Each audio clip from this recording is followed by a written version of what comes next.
और रुद्राक्ष के लिए वर्णन किया गया है कि रुद्राक्ष कब कब उतार कर उसको वापिस अभिमंत्रित करना चाहिए। 5 जगह पहनकर नहीं जाना चाहिए और रुद्राक्ष को अभिमंत्रित करना मतलब सीधा अमावस्या के दिन, पूर्णिमा के दिन, शिवरात्रि के दिन, श्रावण महीने के सोमवार को, प्रदोष के दिन, ये दिन आपके शरीर में जहां पर भी रुद्राक्ष है, आपके गले में अगर आप रुद्राक्ष पहने हो, आपके हस्त कमल में आप रुद्राक्ष पहने हो, आपने अपने पास में कहीं रुद्राक्ष रख रखा है, तो उस रुद्राक्ष को अमावस्या, पूर्णिमा, शिवरात्रि या श्रावण का सोमवार या प्रदोष आदि, इस दिन उस रुद्राक्ष को एक बार दूध में धोने के बाद उसमें थोड़ा सा सरसों का तेल अवश्य लगाना चाहिए। क्या होगा उससे? उससे होगा क्या? शिव महापुराण की कथा कहती है, महाराज रुद्राक्ष को दूध में धोने के बाद, स्नान कराने के बाद जल से स्नान कराया, थोड़ा सा सरसों का तेल लगा दिया। महाराज क्या मिलता है उससे? तो कहा उस रुद्राक्ष में बल प्राप्त होता है। कौन सा बल? जो शरीर के अंदर बीमारियां बढ़ती हैं, उस बीमारी को वो रुद्राक्ष धीरे धीरे समाप्त करना प्रारंभ कर देता है। पर एक और चीज याद रखना, जिस रुद्राक्ष के पानी को आप बीमारी के समय पर गलाकर पीते हो, उसमें सरसों का तेल नहीं लगाना, उसमें सरसों का तेल नहीं लगाना। उसको तो आप केवल स्नान कराओ दूध से, जल से, और फिर उसको गला दीजिए, उसका पानी आप पीना चालू कर दीजिए। जिसको बड़ी बीमारी होती है उसके लिए कल कथा में वर्णन किया रुद्राक्ष के जल। रुद्राक्ष का जल पिया जाता है शरीर के अंदर से रोग को, बीमारी को हटाने के, रोग बीमारी को समाप्त कर। तब 5 स्थान बता दिए, 5 जगह बता दी, 5 स्थान निश्चित कर दिए जहां पर रुद्राक्ष को पहनकर नहीं जाना। पहला, किसी की मृत्यु वाली जगह पर।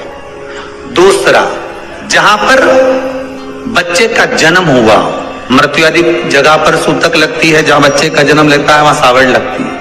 मतलब जीव जाने के बाद दुख का सूतक होता है, और बच्चा जब जन्म लेता है तो सुख की सावड़ रहती है। सुख की 2 स्थान।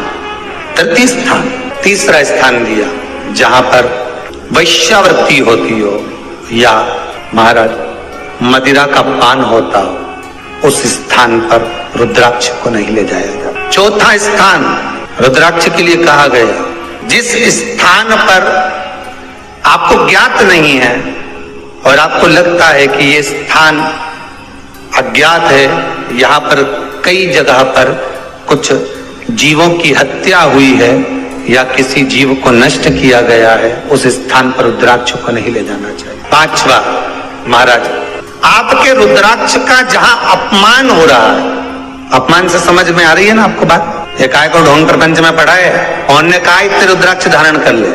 कौन ने कहा है? क्यों ढोंग प्रपंच में पढ़ा है? अगर हम रुद्राक्ष गले में पहन लेते और नारी का रजस्वला धर्म आ जाता है, रजो धर्म का समय आ जाता है, वो रुद्राक्ष हम गले में धारण कर रखते हैं, तो वो रुद्राक्ष क्या वो बेकार हो जाता है?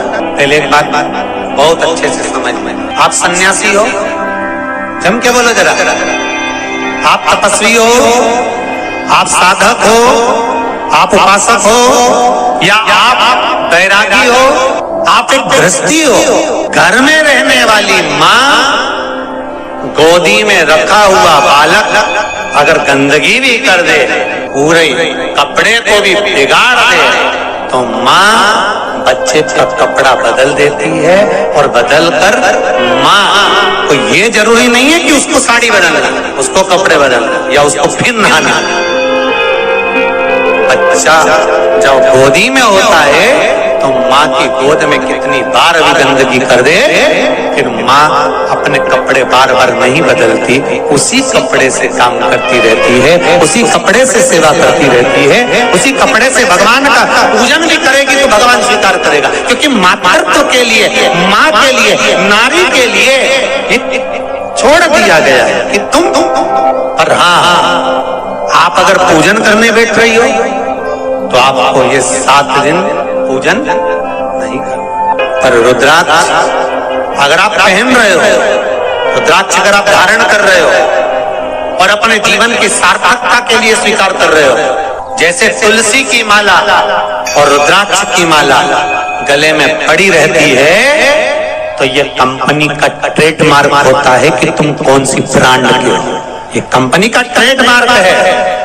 तुलसी की माला पहनकर प्राण छूट गए तो वैकुंठ चले गए, और रुद्राक्ष की माला पहनकर प्राण छूट गए तो कैलाश धाम चले गए। ये कंपनी का ट्रेडमार्क। छोटे रुद्राक्ष की माला, छोटा जो रुद्राक्ष होता है उसकी माला, कैंसर का जो मरीज होता है अगर वो फर्स्ट स्टेज का कैंसर भी है, छोटे रुद्राक्ष अगर अच्छे हैं, 3 मुखी से लेकर 5 मुखी, 7 मुखी, 9 मुखी, 11 मुखी छोटा रुद्राक्ष मिल जाए, उसकी माला अगर पानी में डाल दी जाए और उस पानी को वो मन का ही डाल दो, उसी का पानी थोड़ा थोड़ा कैंसर के मरीज को सुबह दोपहर शाम श्री शिवाय नमस्तुभ्यम का जाप कर कर, पंचाक्षर ओम नमः शिवाय का जाप कर कर, शंकर शिव का नाम लेकर, महाकाल बाबा का नाम लेकर, विश्वेश्वर विश्वनाथ का नाम लेकर, केदारेश्वर का नाम लेकर, 12 ज्योतिर्लिंग का स्मरण कर कर अगर वो आचमन करना प्रारंभ कर दे तो कैंसर रोग में भी आराम मिलना प्रारंभ हो। केवल आचमन ही नहीं करना है,